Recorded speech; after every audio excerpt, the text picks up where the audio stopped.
Right now at 6, body camera video shows the moments right before a state trooper shot a man in Bolton.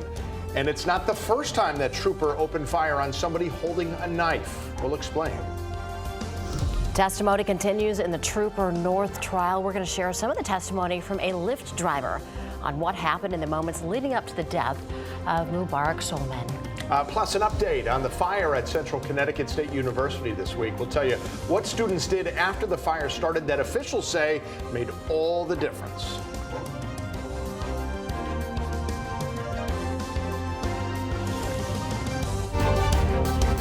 6 o'clock. Good morning. Thanks so much for starting your day off with us here at Fox 61. I'm Erica Arias. And I'm Tim Lammers. Good morning to you. It is cloudy right now, a little bit of rain, but a lot more rain is on the way for this afternoon.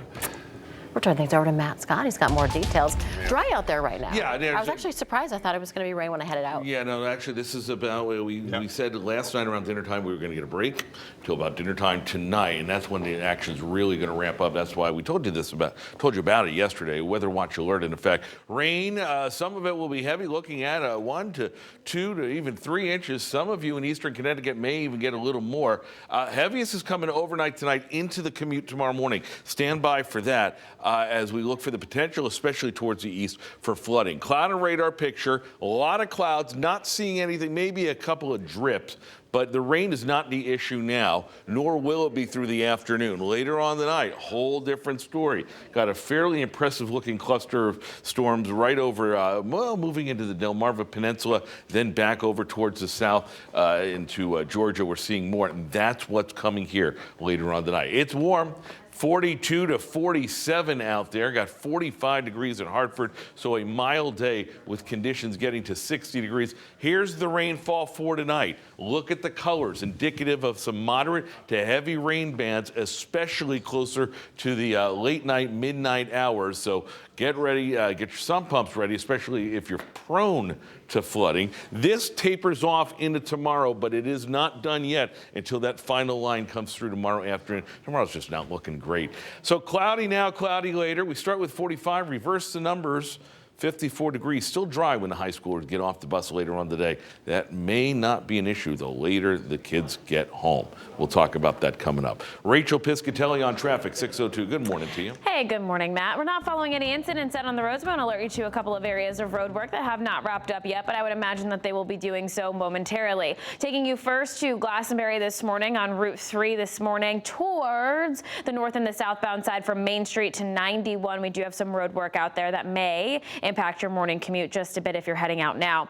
Route 2 east and westbound, the right lane and the left lane blocked from exit 2 to exit 5, both directions there, dealing with some road work now. Volume is rather light, although over in East Hartford, so on Route 2, so both directions look okay now. You may just have to move over if you're driving. So 91 southbound Windsor to the 84 interchange is 3 minutes, and New Britain Ave to the Hartford Tunnel, it's 5, and westbound Route 2 Glastonbury to the Founders Bridge is a 6-minute drive. Back to you. Rachel, thanks so much. All right, now to an update on a story we've been following very closely. The Inspector General's office released body cam video showing a state trooper shooting a man in Bolton. Yeah, there are still a lot of questions about the incident. In the meantime, we did some digging and found that this is not the first time that trooper had to use force like this while on a call. Fox 61's Brooke Griffin is live at State Police headquarters in Middletown with the story. Brooke.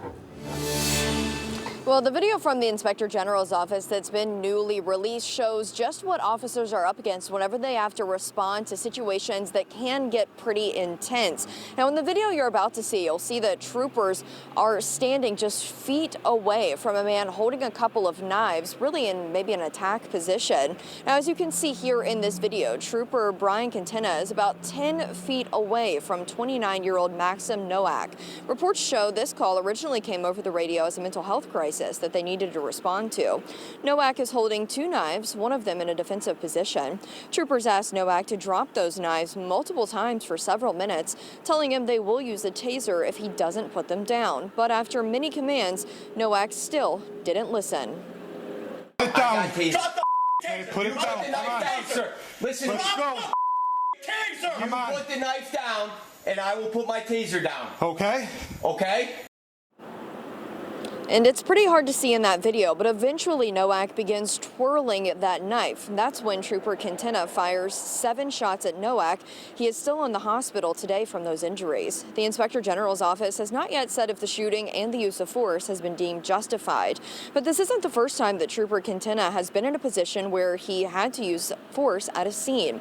In August of 2015, he was dispatched to a scene in Bolton where a South Windsor serial bank robbery suspect crashed his car during a chase. Reports show when Christopher Anderson got out of that car, he was holding a razor knife and saying the words, "Shoot me," to troopers. The taser was used in that time, but was not effective. Eventually, Trooper Quintana and another trooper fired their guns, hitting Anderson 4 times. He later died in the hospital. The Inspector General's office deemed that use of force was appropriate. Now, this is the 3rd officer-involved shooting here in Connecticut just this year. And the Inspector General's office says they are still looking into this Bolton situation that happened about a week ago. They say that as soon as they have any other details or if they can share any more reports, then they will do so, and we'll of course get that right out to you. Live in Middletown, Brooke Griffin, Fox 61, Connecticut's news station. All right, Brooke. Thank you so much. Yes. Well, today, leaders with the Bridgeport School District are expected to unveil a plan for the future of that district. It's called Rising Together for Better Schools. It calls for better school safety and for creating higher quality learning environments. One way the district said it will do this is by closing 6 schools over the next 3 years. The district said it's recommending that Bridgeport Learning Center, Bryant, Cross, Dunbar, and Edison schools all close because they've been listed as underperforming. School officials say other factors were considered leading up to the decision, including operating costs, the conditions of those schools' facilities, and student performance. Well, firefighters worked quickly to put out a garage fire in Chaplin last night. Now, this was the scene on Old Willimantic Road. We're told that everyone inside the garage made it out safely. One person was treated for smoke inhalation, though. No firefighters were hurt. Crews had the fire under control in about 45 minutes, and now they're trying to figure out what started the fire. Now we have new video this morning of a vehicle fire on Wolcott Hill Road in Wethersfield. This one happened just after 7:30 yesterday morning near the intersection of Knott Street. No injuries were reported. Crews say they were able to get the fire under control quickly. And New Britain's fire marshal believes a fire at a residence hall at Central Connecticut State University was the result of an electrical issue. School leaders are praising the quick thinking of students who saw the flames and acted fast. And my friend who was there when it happened, she said that it was on fire and, everyone was just kind of looking around and they decided to pull the fire alarm. Now, CCSU says most of the damage was contained in the lobby of the residence hall. Officials are helping students affected by the fire. They're providing free laundry service to get the smell of smoke out of students' clothing. Officers in Enfield arrested a woman accused of hitting a man on a mini bike and then driving away. The crash happened at about 8 Monday night at the intersection of Hazard Avenue and Water Street. The driver of the mini bike died at the scene, and now 66-year-old Judith Kostek is facing a charge in connection to the hit and run. Anyone who saw the crash is asked to call police. Jurors are expected back in court in Milford this morning to hear more testimony in the Brian North trial. He's the state trooper charged with manslaughter after shooting and killing 19-year-old Mubarak Suleiman in West Haven back in January of 2020.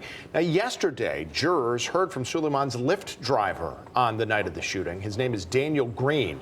He testified that he pulled over after Suleiman demanded to see his phone and then hit him on the back of the head. At that time, were you legally carrying a firearm? Yes, I am. This is your firearm? Yeah. Okay. And so what did you do when you got out of the vehicle? When I got out of the vehicle, I pulled my pistol and I told him to get out of my car. You got out of your car and you pulled your gun because you were scared, correct? Yes, I was. You were scared for your life? 100%. Green went on to say that at one point, Suleiman got into the driver's seat and then stole the car. Now, officers followed him before calling off the pursuit because a simple stolen car case isn't considered a violent crime. But then, shortly after that, state troopers picked the chase back up near West Haven after they got information from dispatchers that it was a potential carjacking. That is considered a violent crime. Jurors also heard testimony from a state police sergeant and a commanding officer regarding department policies.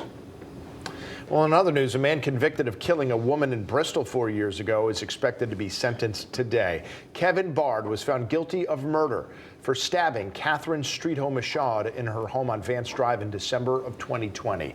Police said the two were long-term partners, but Streetho-Machad had a restraining order out against Bard.